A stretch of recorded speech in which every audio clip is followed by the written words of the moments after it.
Fala aí, meu guerreiro, fala aí, minha guerreira, que bom que vocês estão aqui firmes e fortes nos nossos estudos sobre Nietzsche. Essa é a nossa segunda videoaula sobre o tema.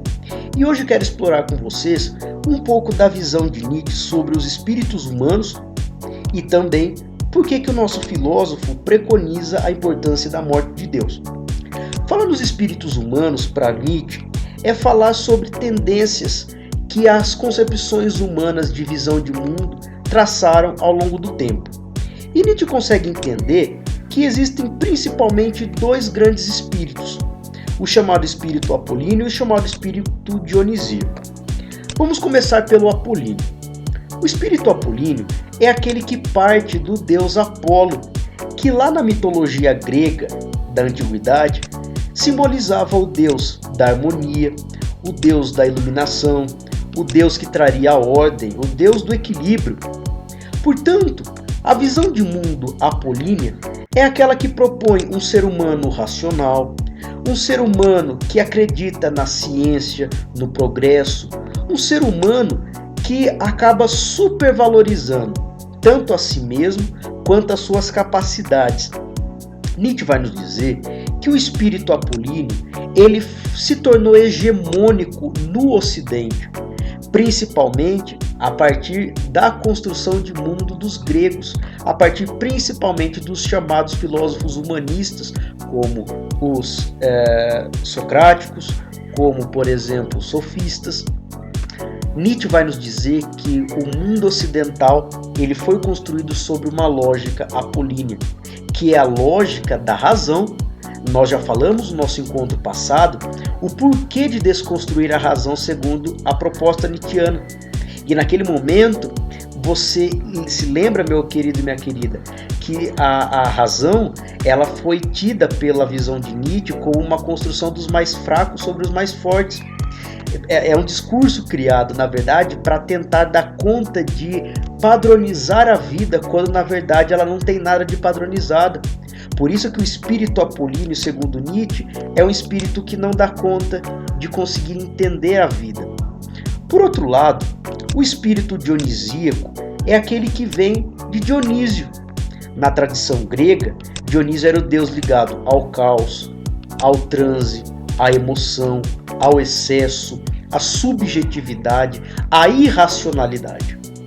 Nietzsche vai nos dizer, com o seu método da genealogia, que o espírito dionisíaco e todas as construções de mundo que partem dessa visão, elas foram descompensadas ao longo da história, porque sempre colocaram o homem como instintivo, o homem como original, o homem como movido pelos seus próprios impulsos. Já que o mundo ocidental ele foi pautado na lógica apolínea, o espírito dionisíaco passou a não ter mais o seu espaço. Então ele foi desfalcado, ele foi, na verdade, colocado de escanteio em toda a construção dos conceitos, em todos os discursos criados. Nietzsche, portanto, entende que o espírito dionisíaco ele é descompensado.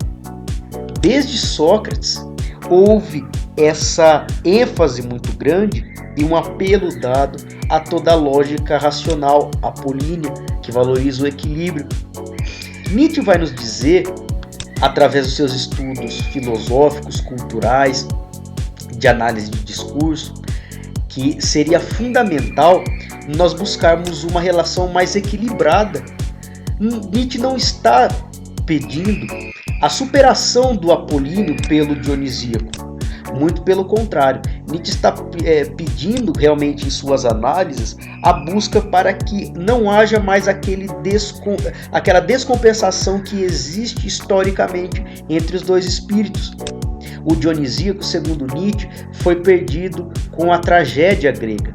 Seria fundamental, portanto, desde quando a filosofia nasceu, racionalista, que passou-se a se valorizar essa busca pela verdade, a racionalidade, a tragédia grega que valorizava o espírito dionisíaco, ela acabou sendo relegada, ela acabou sendo inferiorizada. E Nietzsche está realmente nos propondo voltar nesse momento da história para se resgatar a importância desse transe, desse impulso, desse sentimentalismo, dessa irracionalidade para o contexto em que se vivia no século XIX. Por isso que a proposta de Nietzsche é realmente trazer um maior equilíbrio entre o espírito apolíneo e dionisíaco, e não uma descompensação que existe entre eles. E para se conseguir essa maior valorização do dionisíaco em relação ao apolíneo, uma das propostas é a morte de Deus. É interessante que o Deleuze, que é um filósofo também muito fundamental nesse debate, Deleuze vai nos dizer que se digo Deus existe, não é um problema. Não disse o problema, onde ele está? Por que coloco tal questão? Que problema está por detrás disso? As pessoas querem colocar a questão, acreditam ou não em Deus? Mas ninguém liga se acreditam ou não em Deus. O que conta é, por que dizem isso? A que problema isso responde? E que conceito de Deus elas vão fabricar? Se você não tiver nem conceito nem problema, você fica na besteira, não faz filosofia. Com essas breves palavras, meus queridos e minhas queridas, nós já conseguimos ter a noção da importância que é a problematização da ideia de Deus dentro do pensamento nietzschiano. Deus vai ser entendido como uma das ideias mais perigosas criadas. Nietzsche até coloca no Crepúsculo dos Ídolos se não seria esta a ideia, o principal erro humano na história. E Nietzsche aqui, meus queridos e minhas queridas, vamos entender que quando ele está afirmando Deus, ele está falando numa ideia criada pela base apolínea. Aquela base racional, que preza pela ordem, pelo equilíbrio. É dessa tradição que Nietzsche fala que saiu a ideia de Deus.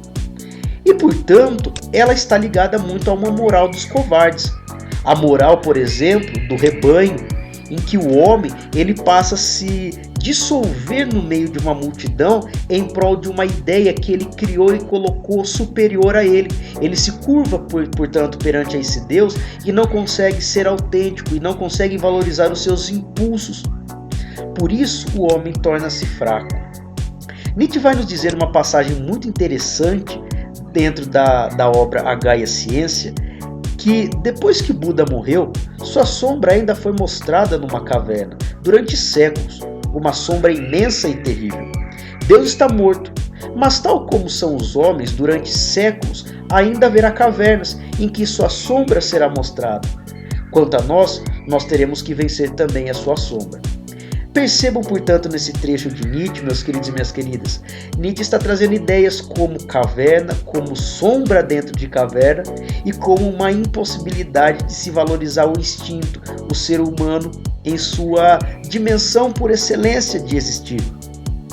Nietzsche está nos dizendo que, não obstante a morte de Deus, é preciso também matar, como um ídolo, é preciso também matar todas as suas sombras, porque elas vão ser fundamentais, necessárias para que nós conseguíssemos atingir a dimensão de super-homem, né? Como ele coloca também na mesma obra, A Gaia Ciência, talvez soframos demais as primeiras consequências desse evento, e estas, as suas consequências para nós, não são, ao contrário do que talvez se esperasse, de modo algum tristes e sombrias, mas sim algo difícil de descrever. Uma nova espécie de luz, de felicidade, alívio, contentamento, encorajamento, aurora.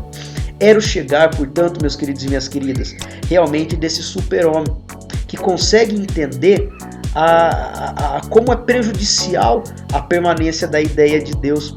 Né? Ele deixa também muito claro isso quando nós lemos Assim Falou Zaratustra, ou quando ele também escreve o clássico O Anticristo. Deus, portanto, é uma ideia perniciosa. Nós matamos Deus, nós matamos todas os ídolos que foram colocados em posições de divindade, e agora chega-se o momento de se matar esse Deus judaico-cristão, porque foi essa ideia de Deus que tornou o ser humano fraco, o ser humano acovardado, o ser humano que não consegue aceitar o caos da vida e o seu transe. Por isso que seria fundamental matar a ideia de Deus. Meus queridos e minhas queridas, nós então encerraremos aqui a nossa segunda videoaula e no nosso terceiro encontro falaremos um pouco mais sobre a visão de homem proposta pelo nosso filósofo e a importância do super-homem dentro do seu pensamento filosófico. Um forte abraço, até a próxima.